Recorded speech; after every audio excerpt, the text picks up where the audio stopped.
안녕하세요. 웅성부동산 생극 참 좋은 부동산입니다.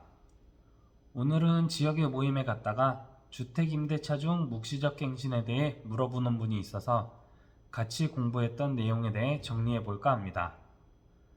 묵시적 갱신에 대해 알아보기 전에 임차인의 계약에 대해 먼저 알아보겠는데요. 임차인의 계약 기간은 1년이나 2년, 어떤 게 더 유리할까요?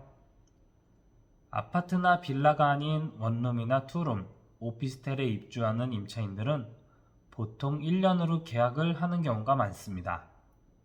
아파트나 빌라는 2년의 계약이 많죠. 그럼 임차인의 계약은 1년이 유리할까요? 아니면 2년이 유리할까요? 임차인은 1년으로 계약을 했어도 2년을 거주할 수가 있습니다. 하지만 2년을 계약한 후 1년을 거주하고 나서 이사를 해야 하는 경우가 발생하면 계약 종료 전에 나가는 것이기 때문에 다음 임차인의 중개수수료는 기존 임차인이 부담을 하게 됩니다. 따라서 임차인의 계약은 2년보다 1년으로 하는 것이 유리합니다. 다음은 묵시적 갱신에 대해 알아보겠습니다. 임대차 계약을 1년으로 했을 경우 묵시적 갱신은 언제부터 시작되는 걸까요? 결론부터 얘기 드리자면 임대차 계약을 1년으로 했을 경우 최초 계약일부터 2년이 되기 전까지는 적용되지 않는다 입니다. 임대차 계약을 1년으로 한 후 임차인이 계약을 종료하고 싶다면 종료 전 6개월에서 2개월 사이에 계약 종료를 임대인에게 통보해야 합니다. 만일 통보를 하지 않았다면 임차인은 자동으로 1년을 더 살겠다고 한 것이 되어 최초 계약 후 2년 동안 사는 것이 됩니다. 1년의 임대차 계약 기간은 임차인의 계약의 종료를 원할 경우 종료할 수 있는 권리가 주어질 뿐 아직 계약 기간은 1년이 더 남았다고 생각하면 됩니다. 따라서 최초 계약일부터 2년이 되기 전까지는 아직 기간이 남아있는 것이 되어 묵시적 갱신에 해당하지 않습니다. 그럼 이제 2년을 거주하는 경우에 대해 알아보겠습니다.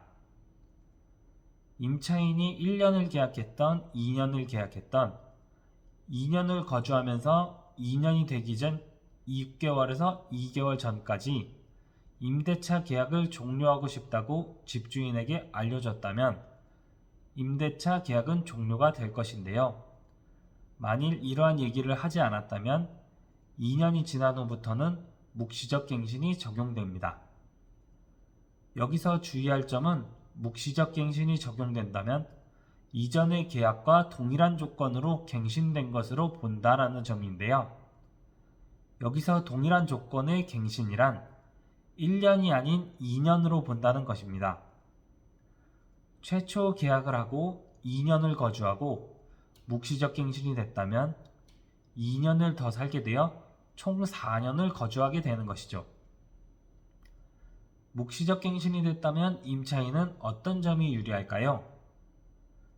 묵시적 갱신이 된 경우 임차인은 언제든 임대차 계약의 해지를 요구할 수가 있습니다. 임대인은 임차인이 계약의 종료를 통보했다면 통보를 받은 날부터 3개월이 지나면 임차인에게 보증금을 돌려줘야 하는 의무가 생기게 됩니다. 묵시적 갱신에 대해 임차인이 주의해야 할 점은 무엇이 있을까요?